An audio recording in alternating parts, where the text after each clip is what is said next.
जय शिवराय. माझे मार्गदर्शक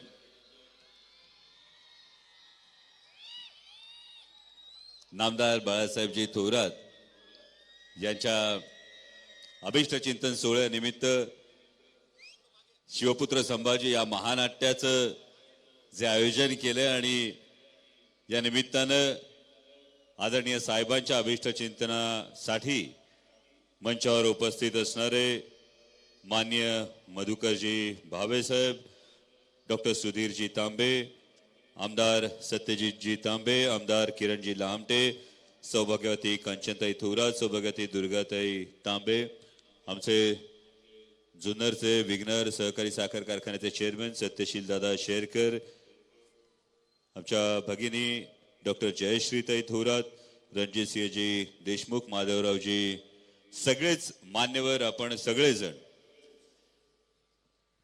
खरं तर जेवढं साहेबांचं अभिष्ट चिंतन करायचंय तेवढंच तुम्हा सगळ्यांचं अभिनंदन करायचंय. ते अशासाठी की जेव्हा आपण एखादं नेतृत्व जपतो त्या नेतृत्वाचा आपल्याला अभिमान असतो. 1 2 3 4 नाही तर सलग 8 टर्म इतकी सुयोग्य निवड ही तुम्ही करता आहात, याबद्दल तुमचं सगळ्यांचं मनापासून अभिनंदन करतो. कारण माझ्यासारखा कोणती राजकीय पार्श्वभूमी नसलेला सर्वसामान्य मध्यमवर्गीय शेतकरी कुटुंबातला मुलगा जेव्हा समाजकारणात राजकारणात पाऊल ठेवतो तेव्हा आम्ही आदर्श शोधत असतो. साहेब,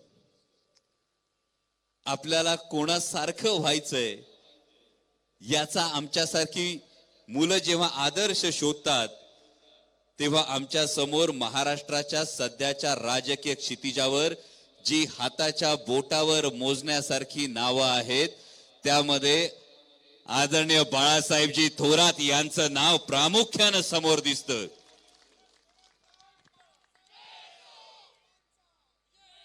कारण 1 2 3 टर्म झाल्यानंतर लामटे साहेब 1 टर्म झाली तर 1 टर्म होताना सुद्धा माणसं म्हणतात माणूस माणसात राहिलाय का, असंच जनरली म्हटलं जातं. पण जेव्हा आपण बाळासाहेब थोरात साहेबांकडे बघतो तेव्हा तब्बल 8 टर्म झाल्यानंतर सुद्धा सुसंस्कृतपणा काय असतो, एक शाश्वत विकास काय असतो आणि आपल्या मातीशी, आपल्या माणसांशी आणि आपल्या मातृभूमीशी जोडलेली नाळ काय असते याचं मूर्तिमंत उदाहरण म्हणजे नामदार बाळासाहेबजी थोरात.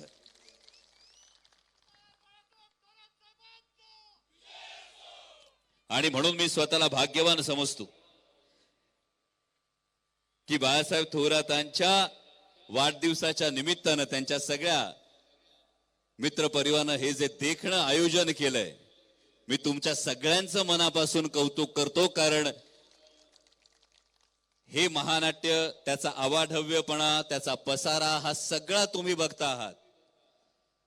आणि तालुक्याच्या ठिकाणी खूप अभावानं हे महानाट्य आयोजित करता येतं आणि रोज एवढ्या मोठ्या संख्येनं आपण सर्वजण या महानाट्याला दाद देत असताना आपल्या संपूर्ण नियोजनाचं मी मनापासून कौतुक करतो. आणि मनापासून मी तुमच्या वतीनं थोरात साहेबांचे आभार मानतो की हे महानाट्य का आयोजित करावं हे फार महत्वाचं आहे. कारण गेले 3 दिवस तुम्ही जे बघता आहात या स्टेजवर जो इतिहास आपण दाखवण्याचा प्रयत्न करतोय हा इतिहास तोच आहे, हा आपल्या मातीचा इतिहास आहे. आणि या इतिहासातून एक प्रेरणा घ्यायची आहे की दिल्लीच्या तख्तासमोर महाराष्ट्र झुकत नाही. दिल्लीच्या तख्तासमोर महाराष्ट्र झुकला नाही, झुकणार नाही. म्हणजे कालही साहेब विलक्षण योगायोग बघा. काल सत्यजित दादा जेव्हा एंट्री घ्यायची होती, छत्रपती संभाजी महाराजांच्या वेशात एंट्री घ्यायची होती, आणि विंगेत मला कोणीतरी सांगितलं की आमच्या राष्ट्रवादी काँग्रेस पक्षाच्या बाबतीतला निवडणूक आयोगाचा निर्णय आला. स्टेजवर आलो आणि सीन मधला पहिला डायलॉग होता, औरंगजेब मोठ्या ताकदीनिशी महाराष्ट्रावर चालून येतोय, स्वराज्यावर चालून येतोय. कधी कधी संकेत काही काही वेगळे असतात. आणि विशेषतः तुम्ही उजव्या कोपऱ्यात जे ओरडताय ना, हा तुम्हीच सगळेजण, मला पूर्ण खात्री आहे की हा संपूर्ण अजिबात हे राजकीय व्यासपीठ नाही. पण जेव्हा आपण जबाबदारीनं म्हणतो की महाराष्ट्राचा स्वाभिमान दिल्लीच्या तख्तासमोर झुकणार नाही, इतिहास फक्त छत्रपती शिवाजी महाराज की जय, छत्रपती संभाजी महाराज की जय एवढं ऐकण्यासाठी फक्त इतिहासाचा उजाळा करायचा नसतो, तर हा इतिहास प्रेरणा देत असतो प्रत्येक वेळी. विचार करा, छत्रपती शिवाजी महाराज आग्र्याला दिल्लीच्या दरबारात उभे होते, शहनशाह औरंगजेबासमोर उभे होते. शहनशाह औरंगजेबासमोर जेव्हा छत्रपती शिवाजी महाराज उभे होते तेव्हा औरंगजेबाला वाटलं की याला दख्खनची सुभेदारी द्यावी. दख्खनची सुभेदारी मिळाली असती तर स्वराज्यापेक्षा 2.5 ते 3 पट मोठा सुभा होता. म्हणजे ऐश्वर्य होतं, संपत्ती होती, लढाया नव्हत्या, संघर्ष नव्हता, आयुष्य सुखानं व्यतीत झालं असतं. छत्रपती शिवाजी महाराजांनी या पद्धतीनं मांडलिकत्व पत्करून, मान खाली झुकवून दिल्ली समोर शरणागती पत्करण्यापेक्षा या मातीच्या स्वाभिमानासाठी लढणं पत्करलं. म्हणून स्वराज्य उभं राहिलं. म्हणून 350 वर्षांनंतर आजही आपण त्यांचं नाव अभिमानानं घेतो. आणि हे जेवढं तुम्ही आता प्रतिसाद देताय, जरी राजकीय व्यासपीठ नसलं तरी माझ्या तरुण भावंडांना मी आवर्जून सांगणार, इथं अनेक जण बसले असतील जे यावेळी आयुष्यातलं पहिलं मत देणार असतील. आहात ना?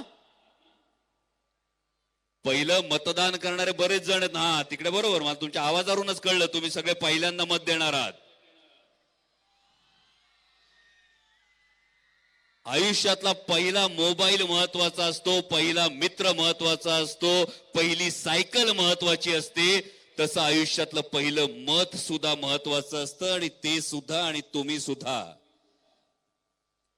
हे राजकीय भाषण नाही, पण लोकशाहीमध्ये सगळ्यात महत्वाचा वाटा असेल तर तुमचा वाटा असणार आहे. राजकीय व्यासपीठ नाही, त्यामुळे कोणाला मत द्या हे मी कधीच सांगणार नाही. पण एक गोष्ट लक्षात ठेवा, जेव्हा तुम्ही मतदान केंद्रावर जाल तेव्हा मतदान केंद्रावरून आत जाऊन त्या ईव्हीएमचं बटन दाबून परत यायला 5 मिनिटं लागतात, बरोबर? फक्त 5 मिनिटं लागतात भावा. ते बटन दाबायला फक्त 5 सेकंद लागतात, बरोबर? बटन दाबायचं, 5 सेकंदात बटन दाबलं. पण या 5 सेकंदात आणि या 5 मिनिटात तुमची 5 वर्ष ठरणार आहेत. तुमच्या देशाचं 5 वर्षाचं भविष्य ठरणार आहे. हा देश कोणत्या वाटेने जाणार आहे हे ठरणार आहे. हा महाराष्ट्र दिल्ली समोर झुकणार की छत्रपती संभाजी महाराज आणि छत्रपती शिवाजी महाराजांच्या विचारानं ताठ मानेनं आणि निधड्या छातीनं लढणार, हे त्या 5 मिनिटात तुम्हाला ठरवायचंय. त्यामुळे कोणाला मत द्या हे सांगण्यापेक्षा त्या 5 मिनिटात आज जात असताना याचा जरूर विचार करा. जर छत्रपती शिवाजी महाराजांचा जय जयकार करायचा असेल, छत्रपती संभाजी महाराजांचा जय जयकार करायचा असेल, इथला इतिहास तुमच्या मनामनात साठवायचा असेल तर जरूर या गोष्टीचा विचार करा. माझ्या कांद्याची निर्यात कोणी बंद केली?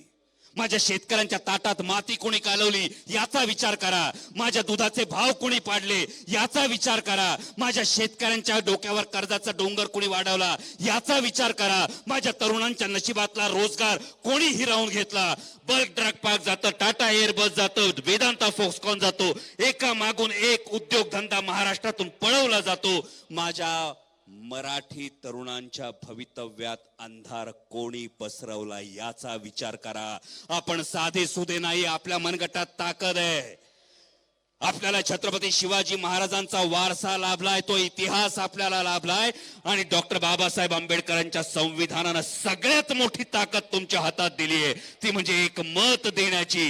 हे सगळे प्रश्न त्या 5 मिनिटात आठवा आणि या सगळ्याला फक्त त्या 5 मिनिटात तुम्हाला उत्तर द्यायचे. ते उत्तर जर योग्य दिलं तर देशाचं भवितव्य हे सुरक्षित हातात राहील याची तुम्हाला सगळ्यांना खात्री देतो. हा इतिहास तुम्हाला प्रत्येकाला लढण्याची, संघर्ष करण्याची ही प्रेरणा देत राहील.